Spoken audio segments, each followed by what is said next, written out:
नमस्कार दोस्तों। कहानी वाला निराला में आपका स्वागत है, जहां कहानियां सिर्फ सुनी नहीं जाती, महसूस की जाती है। आज आप सुनेंगे कवि यादव ब्रजेश द्वारा रचित एक कहानी, विधाता का लेख। कहानी की शुरुआत उस नगर के किनारे स्थित एक प्रसिद्ध महात्मा के आश्रम से होती है, जिस महात्मा ने वेद, शास्त्र और त्रिकाल दर्शन में महारत हासिल कर रखी थी। उनकी गूंज दूर दूर तक फैल चुकी थी। लोकसभा हो या सराही हो, हर ओर उनका नाम शान से लिया जाता। वहीं उसी नगर के एक धनी सेठ, नाम था मदन लाल, के मन में एक गहरी उदासी थी। उसका संसार, व्यापार, संपत्ति, दरबार सब कुछ था, पर एक बुनियादी कमी थी, संतान। वह और उसकी पत्नी कई वर्ष से संतान सुख की कामना कर रहे थे, पर विवशता में थे। सेठ मदन सपत्नी चुपके चुपके वहां चले गए, ताकि महात्मा से उनके भाग्य का निर्णय हो सके। उनकी आंखें पानी से भरी थीं और दिल टूटा हुआ। गुरुदेव, सेठ ने बड़े लज्जा मिश्रित स्वर में कहा, हमें संतान, विशेषकर पुत्र की तीव्र अभिलाषा है। कृपया हमारी इच्छा पूर्ण कीजिए। महात्मा की आंखें पूर्ण चित्त से उन पर टिकीं। उनकी अंतर्दृष्टि में उनकी पीड़ा समाहित थी। संभावना से सेठ को उन्होंने 2 सुपारी जैसे फल भेंट किए। कहा, इन्हें ग्रहण करके विश्वास रखो, अधिक नहीं, विश्वास ही बनाए रखो। और फिर आश्रम की लाल पीली रेत की ओर उनके कदम चले गए। कुछ महीनों बाद आश्चर्यजनक रूप से उनकी पत्नी गर्भवती हो गई। फिर 1 वर्ष बाद संसार में एक बालक का आगमन हुआ, उनका लाल गोपाल। दोनों की खुशी का ठिकाना नहीं रहा। सेठ ने तुरंत निर्णय किया, महात्मा को घर बुलाकर उनका तहे दिल से सत्कार करना चाहिए। महात्मा को विशेष सत्कार देने के बाद सेठ ने अनुरोध किया, गुरुदेव, कृपया मेरे पुत्र गोपाल का भविष्य बताएं। महात्मा ने मुस्कुराकर कहा, बस 8 वर्ष की उम्र होने दो, फिर मैं इसका भविष्य कहूंगा। समय जैसे आग की तेज गति से आगे बढ़ा और गोपाल 8 बरस का हुआ। एक दिन सेठ उसे लेकर पुनः महात्मा के पास पहुंचा। आश्रम में भीड़ जमा थी, क्योंकि सभी भविष्य के रहस्य जानना चाहते थे। गोपाल जिज्ञासु था। गुरुदेव, कृपया मेरा भी भविष्य बताइए, महात्मा ने शांत स्वर में कहा। बेटा, अभी थोड़ा इंतजार करो। पर जब गोपाल का दृढ़ आग्रह हुआ, उन्होंने उसे अपने पास बैठाकर भविष्य देखा। ग्रंथ खोलकर माथे पर दृष्टि टिकी और महात्मा की आवाज में एक गंभीरता अग्रसर हुई। उन्होंने कहा, इस बालक का विवाह एक गरीब कुल की कन्या से लिखा है। ये कन्या मछुआरे के परिवार की होगी और वह सबसे छोटी, राधा के नाम से जानी जाएगी। सेठ मदन लाल ने जब यह सुना कि उसके इकलौते पुत्र गोपाल का विवाह भविष्य में एक मछुआरे की बेटी से होगा, तो उसका हृदय मानो कांप उठा। वह सोचने लगा, क्या मेरा कुल, मेरी प्रतिष्ठा, मेरे व्यवसाय की विरासत, सब कुछ एक गरीब मछुआरे की बेटी के साथ जुड़ जाएगा? इस विचार ने सेठ के मन में तूफान खड़ा कर दिया। लेकिन फिर उसने आत्मविश्वास के साथ सोचा, जब मुझे भाग्य का रहस्य पहले ही झांत हो गया है, तो मैं उसे बदल भी सकता हूं। उसी रात सेठ ने एक निर्णय लिया, वह भाग्य से टकराएगा और उसे परास्त करके रहेगा। उसने एक ब्राह्मण का वेश बनाया, माथे पर चंदन का टीका लगाया, गेरुए वस्त्र धारण किए और मछुआरे के घर की ओर चल पड़ा। मछुआरे ने जब द्वार खोला और एक तेजस्वी ब्राह्मण को सामने खड़ा देखा, तो श्रद्धा से झुक गया। पंडित जी, आपका हमारे गरीब से घर आना सौभाग्य की बात है, मछुआरे ने विनम्र स्वर में कहा। सेठ ने गंभीर स्वर में कहा, मैं यूं ही नहीं आया हूं पुत्र। मेरे गुरु, जो त्रिकालदर्शी हैं, उन्होंने तुम्हारे घर पर मंडराते संकट के बारे में बताया है। उन्होंने कहा है कि जब तक तुम्हारी सबसे छोटी बेटी राधा इस घर में है, तब तक तुम्हें पुत्र की प्राप्ति नहीं होगी। मछुआरे की आंखों में चिंता झलकने लगी। पंडित जी, राधा तो अभी केवल 2 वर्ष की है, मैं उसे इस अवस्था में कैसे छोड़ सकता हूं? सेठ ने नाटकीय रूप से कहा, मैं तुम्हें अकेला नहीं छोड़ूंगा। मेरी स्वयं कोई संतान नहीं है। यदि तुम चाहो तो अपनी बेटी मुझे दे दो, मैं उसका ध्यान रखूंगा, उसे पाल पोस कर बड़ा करूंगा, और जब समय आएगा तो उसका विवाह एक सुयोग्य वर से करूंगा। मछुआरा हिचकिचाया, पर पुत्र की लालसा उसके हृदय में गहरी बैठी थी। कुछ क्षणों की चुप्पी के बाद उसने नन्ही राधा को ब्राह्मण वेशधारी सेठ के हाथों सौंप दिया। सेठ ने भीतर ही भीतर एक गहरी संतुष्टि की सांस ली। उसने सोचा, अब मेरे बेटे का भविष्य सुरक्षित है, अब कोई निर्धन की कन्या मेरे कुलवधू नहीं बनेगी। परंतु कहानी यहीं नहीं रुकी। सेठ के भीतर एक द्वंद्व चला। क्या मैं इस मासूम बालिका की हत्या करूं? नहीं, यह पाप होगा। तभी एक विचार उसके मन में आया। अगर मैं इसे एक बक्से में रखकर गंगा में बहा दूं तो बालिका मरेगी भी और मुझ पर पाप का कलंक भी नहीं लगेगा। उसने वैसा ही किया। एक सुंदर लकड़ी का बक्सा लिया, राधा को उसमें सुलाया, बक्सा बंद किया और गंगा की लहरों में प्रवाहित कर दिया। बक्सा धीरे धीरे बहता चला गया और सेठ के होंठों पर एक तृप्त मुस्कान तैर गई। अब, उसने सोचा, मैंने नियति को पराजित कर दिया। अब मेरा पुत्र अपने बराबरी के कुल में विवाह करेगा। लेकिन क्या नियति इतनी सरलता से पराजित हो जाती? उधर गंगा की लहरें चुपचाप अपने में एक रहस्य समेटे बह रही थीं। उसी रहस्य का हिस्सा बना हुआ था वह लकड़ी का बक्सा जिसमें एक मासूम बच्ची, राधा, सोई थी, जिसे उसके भविष्य से भयभीत एक पिता ने नदी में प्रवाहित कर दिया था। लेकिन नियति की रेखाएं कोई मिटा नहीं सकता। संयोगवश कुछ ही दूरी पर एक वृद्ध ब्राह्मण गंगा स्नान कर रहा था। उसकी आंखों ने तैरते हुए बक्से को देखा। जिज्ञासावश उसने बक्से को खींच लिया। बक्सा खोला तो भीतर की दृश्य देखकर उसकी आंखें भर आईं। एक नन्ही बच्ची मुस्कुराती हुई उसकी ओर देख रही थी, जैसे कह रही हो, पिता मैं आ गई। ब्राह्मण की आंखों में चमक थी। वह वर्षों से निसंतान था और प्रतिदिन गंगा मैया से एक संतान की प्रार्थना करता था। आज जैसे गंगा ने उसकी प्रार्थना को साकार कर दिया हो। वह बच्ची को हृदय से लगाकर घर आया और अपनी पत्नी से बोला, देखो, यह हमारी बेटी है, गंगा का वरदान। आज से इसका नाम राधा होगा और हम इसे संतान की तरह पालेंगे। ब्राह्मण दंपत्ति ने राधा का पालन पोषण बड़े प्रेम से किया। राधा सुंदर, सुसंस्कृत और गुणों से भरपूर युवती बन गई। समय बीता और एक दिन ब्राह्मणी ने पति से कहा, अब राधा विवाह योग्य हो गई है, हमें उसके लिए कोई योग्य वर ढूंढना चाहिए। ब्राह्मण ने सहमति में सिर हिलाया और तुरंत खोज में निकल पड़ा। गांव गांव घूमता हुआ वह एक दिन सेठ मदन के नगर जा पहुंचा। नगर के लोगों से पूछा, क्या इस नगर में कोई योग्य वर है जो मेरी कन्या के योग्य हो? लोगों ने बताया, सेठ मदन का पुत्र गोपाल एक लायक युवक है। आप ब्राह्मण हैं, आपसे मिलकर वह जरूर आपकी बात सुनेंगे। ब्राह्मण सेठ के घर गया। सेठ ने उसका आदरपूर्वक स्वागत किया। ब्राह्मण ने कहा, सेठ जी, मेरी एक पुत्री है जिसे मैंने अपनी संतान की तरह पाला है। क्या आप अपने सुपुत्र गोपाल का विवाह मेरी पुत्री से करेंगे? सेठ मदन के मन में यह सुनकर जैसे दीप जल उठे। भीतर ही भीतर वह प्रसन्न हुआ। वाह, भाग्य ने जो लिखा था वह तो मैंने बदल दिया।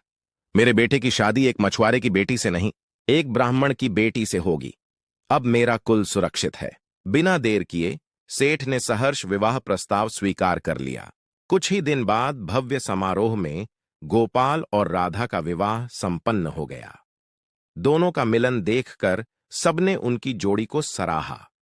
एक आदर्श, सुंदर और योग्य युगल। एक दिन गोपाल व्यापार के सिलसिले में दूर नगर चला गया। घर में केवल सेठ मदन और उसकी पुत्रवधू राधा रह गए। सेठ के मन में अब भी यह अहंकार बाकी था कि उसने भाग्य को बदल दिया है। उसे यह गर्व था कि उसने अपने पुत्र का विवाह एक उच्च कुल ब्राह्मण कन्या से किया है और उस भविष्यवाणी को झुठला दिया जो किसी छोटी जात की कन्या से विवाह की बात कह रही थी। उसी अहंकार में डूबा सेठ एक बार फिर राधा को लेकर महात्मा के आश्रम पहुंचा। गुरुदेव के चरणों में झुकते हुए वह बोला, गुरुदेव, इस बार मैं आपको बताने आया हूं कि मैंने भाग्य को बदल दिया है। अब मेरे पुत्र की पत्नी कोई नीच जाति की कन्या नहीं, बल्कि एक ब्राह्मण परिवार की लड़की है। मैंने स्वयं जाकर उसका विवाह कराया है। कृपया अब इसे आशीर्वाद दीजिए। महात्मा ध्यानमग्न थे। उनकी आंखें बंद थीं।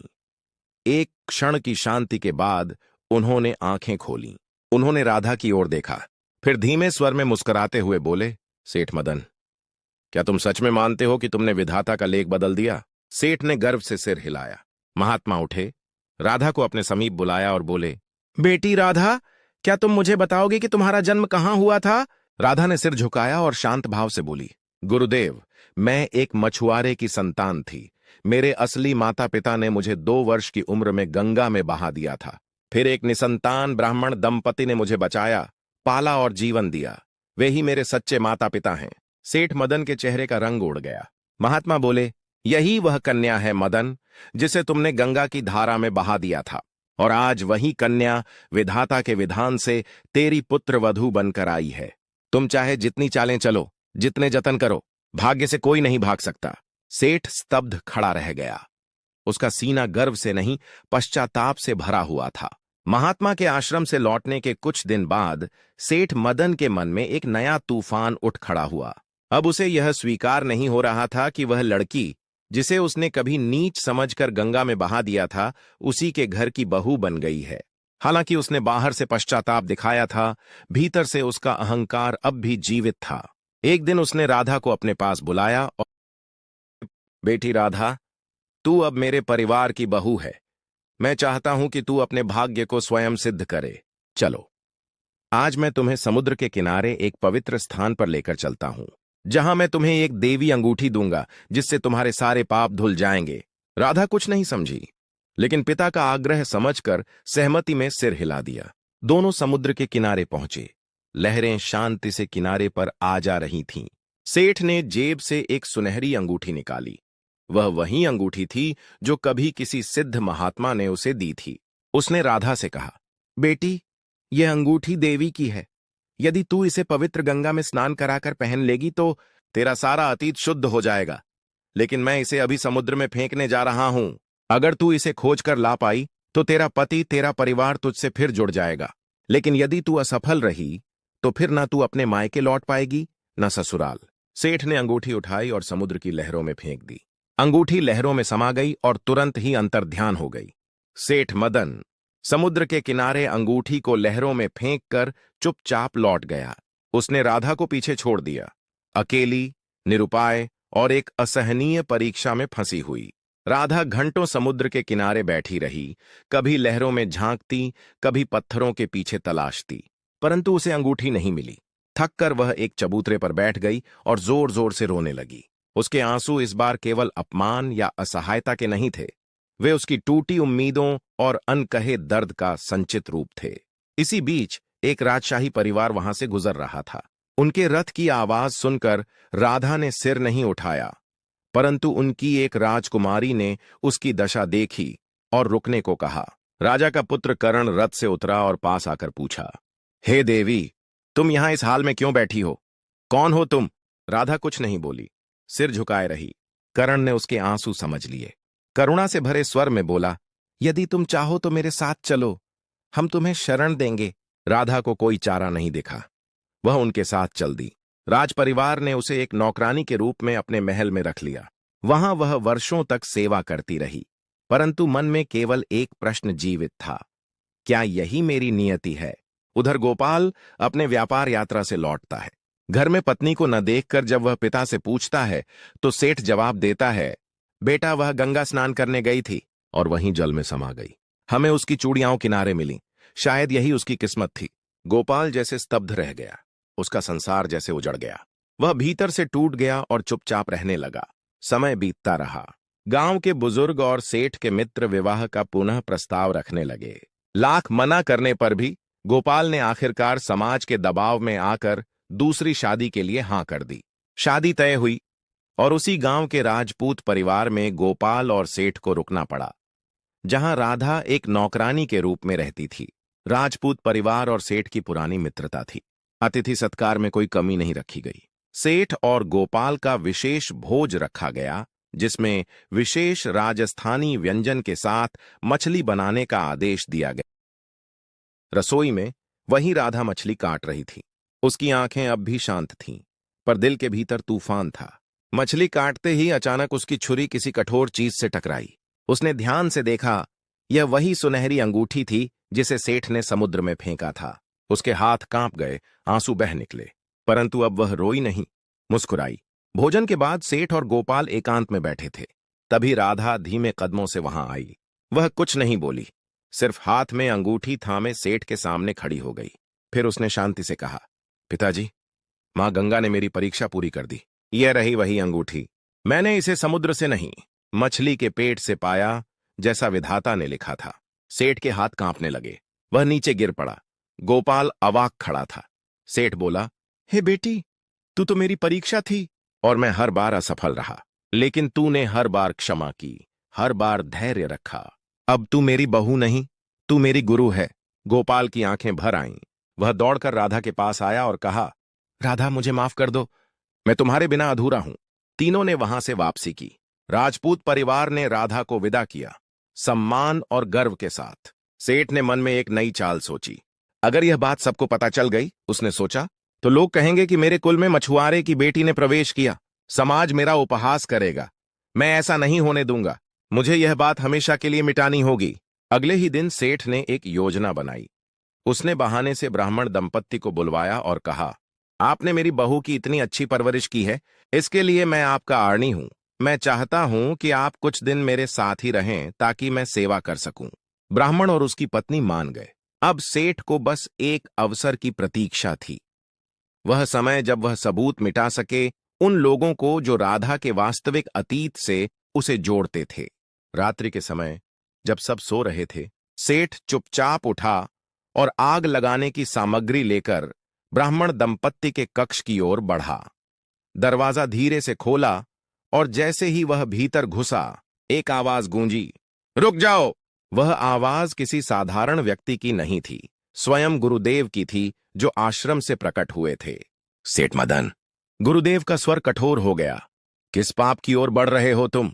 सेठ कांप उठा, उसका चेहरा पीला पड़ गया।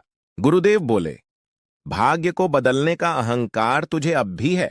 तू अपने पाप को और गहरा करना चाहता है। राधा को मारने चला था, अब उसके माता पिता को भी। क्या तुझे अब भी समझ नहीं आया कि विधाता का लेख मिटाया नहीं जा सकता, सिर्फ पढ़ा जा सकता है? सेठ गिर पड़ा गुरुदेव के चरणों में। मुझे क्षमा करें गुरुदेव, मैं अंधा हो गया था। अपने बेटे के भविष्य के डर से मैं राक्षस बन बैठा। मैंने अपने ही कुल का अपमान किया। मैं हत्यारा बनते बनते बचा। गुरुदेव ने शांति से कहा, पश्चाताप से बड़ा कोई तप नहीं। यदि वास्तव में प्रायश्चित करना है तो इस कन्या को अपनी बेटी की तरह सम्मान दो। उसके माता पिता को श्रद्धा से देखो, क्योंकि उन्होंने तुम्हारे कुल की रक्षा की है जिसे तुम मिटाना चाहते थे। सेठ की आंखों से अश्रु बहने लगे। अगली सुबह पूरे नगर को निमंत्रण भेजा। सेठ मदन ने सबके सामने घोषणा की, आज मैं सार्वजनिक रूप से स्वीकार करता हूं कि मेरी पुत्र वधू राधा एक मछुआरे की संतान है, जिसे मैंने गंगा में बहाया था, लेकिन वह बच गई क्योंकि विधाता ने उसकी रक्षा की थी। मैं उसका अपराधी हूं और मैं आज उसे अपनी पुत्री के रूप में स्वीकार करता हूं और उसके माता पिता को वंदन करता हूं। पूरा नगर स्तब्ध था। फिर तालियों की गूंज उठी। सेठ का पश्चाताप सच्चा था। उस दिन से उसने जीवन सेवा में समर्पित कर दिया। राधा और गोपाल का जीवन प्रेम और आदर से परिपूर्ण रहा। कहानी का समापन संदेश। विधाता की लेखनी को कोई मिटा नहीं सकता। जो भी मनुष्य नियति से लड़ने की चेष्टा करता है, अंततः उसे यह स्वीकार करना पड़ता है कि जो होना है वह होकर ही रहेगा। लेकिन यदि पश्चाताप सच्चा हो तो स्वयं विधाता भी माफ कर देता है। अगर आपको ये कहानी पसंद आई हो तो लाइक करें, अपने प्रियजनों के साथ शेयर करें और ऐसी ही सच्ची प्रेरणादायक कहानियों के लिए चैनल को सब्सक्राइब जरूर करें। फिर मिलते हैं अगली कहानी में। तब तक के लिए तहे दिल से आपका धन्यवाद।